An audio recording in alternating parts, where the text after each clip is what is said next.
నమస్కారం news plus టీవీకి స్వాగతం. నేను మీ విజయదాస్. ఈరోజు మొదటి రోజు కాంగ్రెస్ పార్టీ కడప నగరంలోని ఏదైతే ఇంటింటి కాంగ్రెస్ అనే కార్యక్రమంలో 50 డివిజన్లు తిరగాలని 50 డివిజన్లు తిరిగి ప్రతి ఇంటికి వెళ్ళి ప్రతి ఇంటి తలుపు తట్టి ఆ ఇంట్లోని ప్రతి సమస్యను తెలుసుకొని వాటిని ప్రభుత్వ సహకారంతో పరిష్కరించాలి అనే ఉద్దేశంతో పార్టీలకు అతీతంగా ఇక్కడ బయలుదేరడం మొదలైంది. మొదటి రోజు 27వ డివిజన్ ఎవరైతే షామీర్ హుసేన్ దీనికి ఈ డివిజన్కి ఇన్ఛార్జ్ ఉన్నారో అదేవిధంగా మిగతా డివిజన్ల ఇన్ఛార్జీలు కూడా ఇక్కడ షామీర్ హుసేన్ గారికి సపోర్ట్గా వచ్చి ఈ కార్యక్రమంలో పాల్గొనడం జరిగింది. ఇక్కడ మనం వెళ్ళినట్టయితే ప్రతి ఇంట్లో దాదాపు చూసినట్టయితే అన్ని సమస్యలే, ప్రభుత్వ పథకాలు అనేది అస్సలు లేవు. ఏమన్నంటే మీకు ఇల్లు ఉంది, మీకు కరెంట్ బిల్లు ఎక్కువ ఉంది, కరెంట్ బిల్లులు ఈ అదానీ మీటర్లు కానీ లేకపోతే పాత మీటర్లు కానీ ఈ కరెంట్ ఛార్జీలు పెంచడం వల్ల వాళ్ళు ఒక ఇబ్బంది పడతా ఉంటే దానికి తోడుగా ఆ బిల్లులు ఎక్కువ ఉన్నాయని ఈ స్కీములు కూడా కట్ చేయడం. ఒక ఆమె అయితే పాపం ఏడుస్తుంది, నా పేరుతో కార్ అసైన్ చేసినారు, కారే లేదు నాకు, మేము ఎప్పుడు కారు కొనే పరిస్థితి కాదు, మరి సైకిల్ స్కూటర్ కూడా పరిస్థితి కూడా లేదు, నా పేరుతో కారు చూపెడుతున్నారు, స్కీములు రాకుండా పోతున్నాయని. ఎంత ఘోరం, ఎంత ఆశ్చర్యకరం, ఎంత హాస్యాస్పదం. ఇలా ఈ లేనిపోని కారణాల వల్ల పెన్షన్లు రావడం లేదు, అమ్మఒడి రావట్లేదు, కరెంటు బిల్లులు బాధుడు ఉంది. ఇంకపోతే ఈ డ్రైనేజీలు అంటే వారానికి ఒకసారి క్లీన్ చేస్తున్నారంట, ఆ వాసనకు మరి ఆ దోమలకు ప్రతి ఇంటి వాళ్ళు ఇబ్బంది పడుతున్నారు.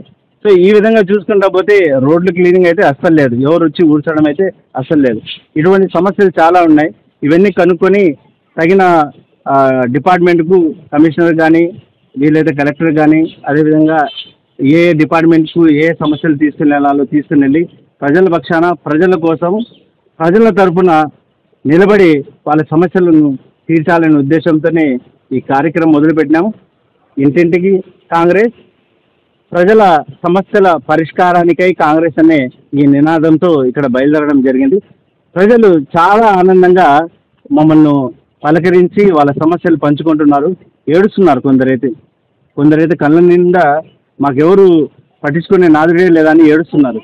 ఇది ఈ గత ప్రభుత్వము ప్రజలకు ఇట్టే మోసం చేసినారు, ఓట్లు తీసుకొని ఈ ప్రభుత్వాలు అట్టే చేస్తున్నారు.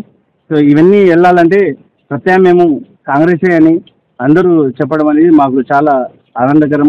సో ఇక మీదట ఏ సమస్య వచ్చినా మేము ఉండామని ధైర్యం ఈ కాంగ్రెస్ పార్టీ తరఫున వాళ్ళకు ఇవ్వడం జరిగింది. వాళ్ళు మాతో పాటు సహకరించడానికి ముందుకు ఉండారు.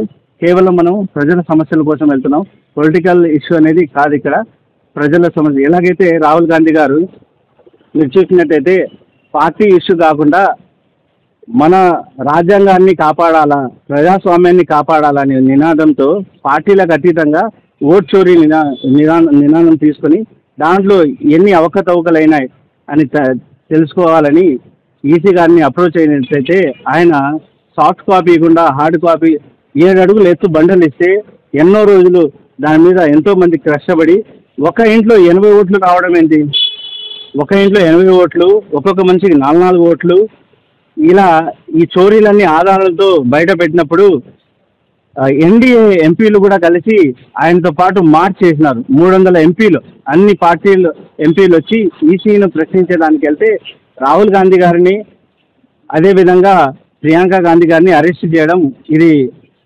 ప్రజాస్వామ్యానికి విరుద్ధం.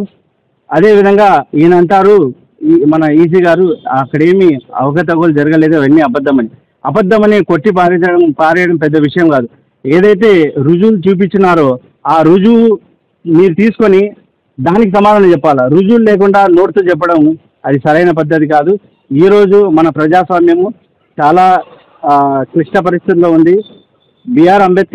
డాక్టర్ బిఆర్ అంబేద్కర్ గారు రాసిన ఈ రాజ్యాంగానికి ఈ చాలా ముప్పు ఈ ఎన్డీఏ గవర్నమెంట్తో ఉంది. దానికోసం పార్టీలకు అతీతంగా ఓటు చోరీ గురించి అక్కడ ఆయన పోరాడుతుంటే మన రాష్ట్రంలో మన జగనన్న గారు అంటారు అది ఓటు చోరీ అయిందా లేదా, దానికి మీరు సమర్థిస్తున్నారా లేదా అది చెప్పాలా. కానీ ఈయన అంటారు రాహుల్ గాంధీ గారు ఆంధ్ర గురించి మాట్లాడడం లేదు, చంద్రబాబు గారు ఆయనతో ఉండారు ఈయనతో ఉండారు అదంతా మీకెందుకు?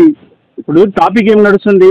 ఓటు చోరీ జరిగిందా లేదా ఆధారాలు ముందు పెట్టినారు అంతే చెప్పాలి. మీరు జరిగిందా కాదా అది హాట్ టాపిక్ అయినప్పుడు టాపిక్ డైవర్ట్ చేసేదానికి ఇవన్నీ మాట్లాడుతున్నారు. మీరు ఎవరితో ఉన్నారు చెప్పాలి కదా.